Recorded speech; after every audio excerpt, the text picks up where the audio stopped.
بسم اللہ الرحمن الرحیم۔ السلام علیکم ورحمۃ اللہ وبرکاتہ۔ الحمدللہ رب العالمین، تمام تعریفیں اس پروردگار کے لیے ہیں جو دونوں جہانوں کو پالنے والا ہے۔ الرحمن الرحیم، نہایت مہربان اور نہایت رحیم دل ہے۔ مالک یوم الدین، قیامت یعنی یوم جزا کا مالک ہے۔ میں گواہی دیتا ہوں کہ محمد صلی اللہ علیہ وآلہ وسلم اللہ کے بندے اور رسول ہیں۔ میں یہ بھی گواہی دیتا ہوں کہ محمد صلی اللہ علیہ وآلہ وسلم اللہ کے آخری نبی اور رسول ہیں، یعنی آپ صلی اللہ علیہ وآلہ وسلم خاتم النبیین ہیں۔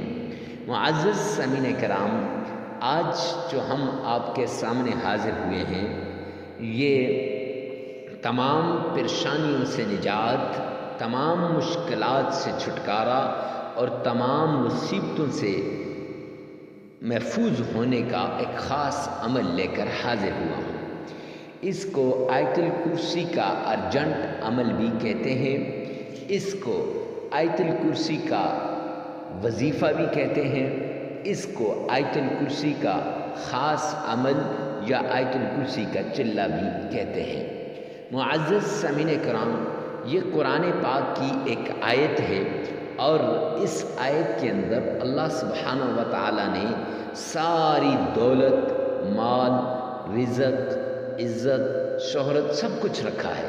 یہ کھینچ کے لاتی ہے اللہ کے خزانوں سے، دولت کو بھی، مال کو بھی، رزق کو بھی، اور یہ آپ کے کاروبار کو ایسے ترقی دے گی کہ آپ سوچ بھی نہیں سکتے کہ یہ کاروبار اتنا اوپر جا سکتا ہے۔ معزز سامعین کرام، اللہ سبحانہ و تعالیٰ کے غیبی خزانوں سے لینے کا واحد ذریعہ ہے۔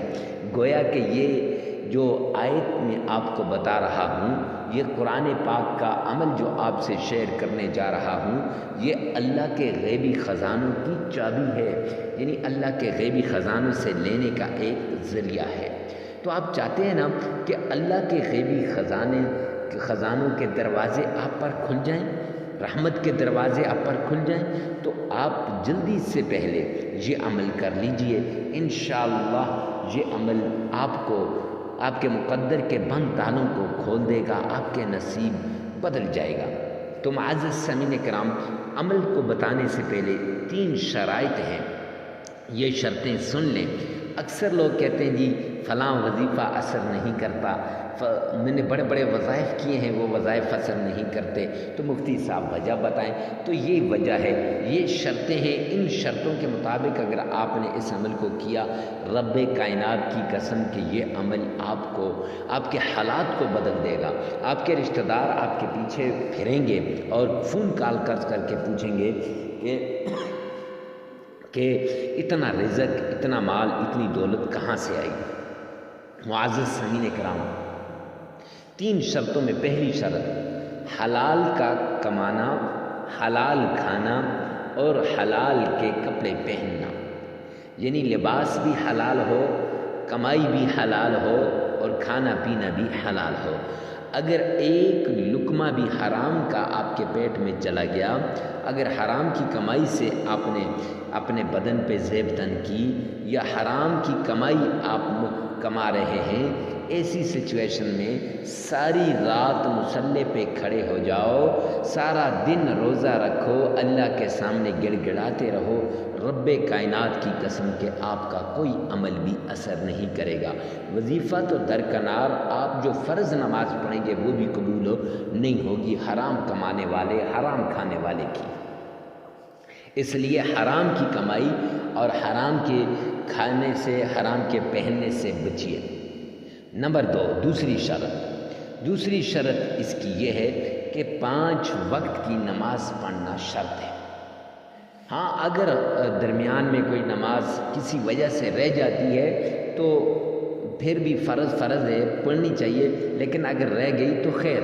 لیکن یوں اگر آپ کہیں کہ بھئی میں نماز پڑھی ہے، آپ میری مرضی کہ میں پڑھوں یا نہ پڑھوں، تو ایسی سچویشن میں آپ کا کوئی عمل بھی جو ہے مؤثر نہیں ہوگا۔ 5 وقت کی نماز پڑھنی، کیونکہ اللہ کا اعلان ہے وَمَنْ أَعْرَضَ عَنْ ذِكْرِي فَإِنَّ لَهُ مَعِيشَةً ضَنْكًا، کہ جو میرے ذکر سے اعراض کرے گا، جو میرے ذکر کو نہیں کرے گا۔ اب ذکر سے مراد قرآن کی تلاوت ہے، ذکر سے مراد وہ نماز ہے، ذکر سے مراد اللہ کی یاد ہے۔ تو جو اس کو نہیں کرے گا تو فرمایا فَإِنَّ لَهُ مَعِيشَةً ضَنْكًا، میں اس کی معیشت کو تباہ و برباد کر کے رکھ دوں گا، اللہ فرما رہے ہیں۔ تو جب اللہ نے اعلان کر دیا کہ معیشت کو تباہ کر دوں گا تو کون ہے کہ وہ اس کی معیشت کو سہارا دے سکتا ہے؟ کوئی بھی نہیں دے سکتا۔ نمبر 3، اکثر وظیفہ کرنے سے پہلے غور سے سنتے ہیں، لیکن جو ہی عمل بتا دیا جائے کہتے ہیں یار یہ عمل تو فلاں چینل سے بھی میں نے سنا تھا، یہ عمل تو فلاں مفتی صاحب نے بھی بتایا تھا، پیر صاحب نے بھی بتایا تھا، تو یہ عمل تو میں نے پہلے بھی کیا ہے، اس نے تو کچھ فائدہ نہیں دیا، اب پتہ نہیں یہ فائدہ دے گا یا نہیں۔ اب آپ کے جو ارادہ ہے، آپ کا جو یقین ہے، اس میں تذبذب آ گیا ہے، شک آ گیا ہے، لڑکھڑاہٹ آ گئی ہے۔ ایسی سچویشن میں اللہ سبحانہ و تعالیٰ آپ کے اس وظیفے کو قبول نہیں فرماتے۔ فرمایا حدیث قدسی میں آتا ہے انا عند الظن عبدی بھی، میں اپنے بندے کے گمان کے مطابق فیصلے کرتا ہوں، جیسے میرا بندہ گمان کرتا ہے ویسے فیصلہ کرتا ہوں۔ اب گمان ہی اچھا نہیں ہے تو فیصلہ کیسے اچھا ہوگا؟ تو کامل یقین، کامل بھروسے، کامل اعتماد سے وظیفہ کرنا ہے کہ اس کے بعد مجھے کسی اور وظیفے کی ضرورت نہیں ہے۔ معزز سامعین کرام، پھر چلتے ہیں عمل کی طرف۔ تو سب سے پہلے آپ نے 3 مرتبہ آمنہ کے لال عبداللہ کے در یتیم جناب نبی کریم صلی اللہ علیہ وآلہ وسلم کی شان میں درود پاک پڑھنا ہے۔ آئیے میرے ساتھ مل کر عقیدت کے ساتھ، پیار کے ساتھ، محبت کے ساتھ درود پاک پڑھیے گا۔ اس طریقے سے درود پاک پڑھیں گویا روزے رسول کے سامنے کھڑے ہیں، آقا کے روزے کی جالیوں کو تھام کے کھڑے ہیں، اور میرے آقا نے فرمایا دنیا کے کسی کونے میں بھی بیٹھ کر آپ مجھ پر درود پاک بھیجو گے تو وہ درود پاک مجھ تک پہنچایا جاتا ہے۔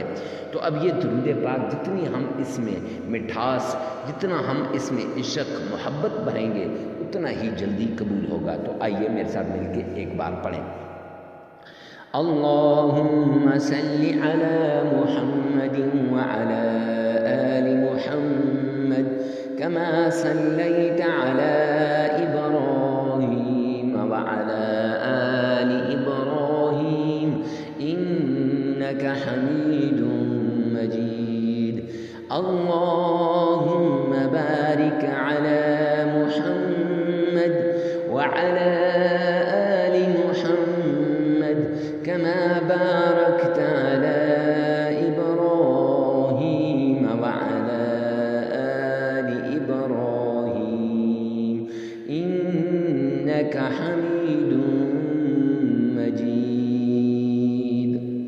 معزز سامعین کرام، یہ درود پاک پڑھنے کے بعد، یہ درود پاک جب آپ پڑھ لیں گے 3 مرتبہ آپ نے پڑھنا ہے محبت سے۔ پڑھنے کے بعد آپ نے آیت الکرسی اللہ لا الہ الا هو الحی القیوم، یہ ساری آیت الکرسی آپ نے صرف 21 ٹائمز 21 مرتبہ پڑھنی ہے، اور پھر 3 مرتبہ درود پاک پڑھ لیں۔ اگر کسی کو آیت الکرسی نہیں آتی، آیت الکرسی نہیں آتی یا صحیح طریقے سے نہیں پڑھ سکتا تو اسے چاہیے پھر اللہ کا پیارا نام اللہ الصمد یا رزاق، یہ 1021 مرتبہ، چونکہ آیت الکرسی 21 مرتبہ پڑھنی ہے تو یہ 1021 مرتبہ پڑھے گا، تب جا کے یہ عمل کمپلیٹ ہوگا۔ معزز سامعین کرام، پھر 3 مرتبہ درود پاک پڑھ لیں، عمل مکمل ہو گیا۔ لگاتار 7 دن یہ عمل کریں یا 3 دن یہ عمل کریں، انشاءاللہ آپ کا مقدر بدل جائے گا، نصیب بدل جائے گا، مقدر کے بند تالے کھل جائیں گے، اور اللہ رب العزت کے ہاں سے کی رحمت کے دروازے آپ پر متوجہ ہو جائیں گے، اللہ کے خزانوں کے دروازے کھل جائیں گے۔ ویڈیو کو ثواب کی نیت سے صدقہ جاریہ سمجھ کر شیئر کرنا مت بھولیے گا۔ پھر ایک مرتبہ سن لیں کہ 3 مرتبہ درود پاک پڑھنا ہے، 21 مرتبہ آیت الکرسی پڑھنی ہے، 3 مرتبہ درود پاک پڑھنا ہے۔ اگر کسی کو آیت الکرسی نہیں آتی 3 مرتبہ درود پاک پڑھنا ہے، 1021 مرتبہ اللہ الصمد یا رزاق پڑھنا ہے، اور پھر 3 مرتبہ درود پاک پڑھنا ہے، عمل مکمل ہو جائے گا۔ معزز سامعین کرام، ویڈیو کو ثواب کی نیت سے صدقہ جاریہ سمجھ کر لازمی شیئر کیجیے گا۔ بس